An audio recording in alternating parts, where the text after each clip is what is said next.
Jo paskatieties, pēc būtības ir skaidrs, ka tas, kas mums iepriekš, tas modelis bija, ka mums ir vadītājs, vadītājiem jāiedod stratēģija, skaidrība, uzdevums, jākontrolē, tad ir darbinieks un darbinieks izpilda. Ja? Bet tā tomēr ir tāda veca paradigma, jo redziet, kas notiek.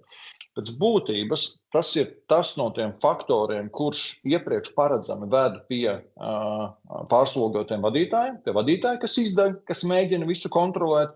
Bet kas mans interesantākais tajā kreisā definīcijā, kas man visvairāk patīk, ir komandām ir ļoti dažādi ātrumi, jo dažkārt komandas ir pa lēnu, salīdzinot ar vadītāju ekspektācijām. Vadītājs saka, vajag ātrāk, vajag rezultāts, vajag strādāt, savukārt komandas gaida šo apspriešanos.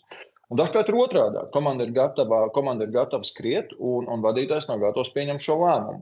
Un tāpēc, redziet, labajā pusē tāds nosacīt, ja mēs skatāmies šo ceļu, šis jaunais modelis ir vadītājs, uzsākšana, atbildība un sadarbība. Ko tas nozīmē? Tas nozīmē, ka šķietami maidīt to loģisko ķēdi, jo, protams, ka pēc grāmatas mums vajadzētu nodefinēt, kāds tad ir uzdevums, kāds ir mērķis, kurš ir atbildīgais un tos nākošos soļus.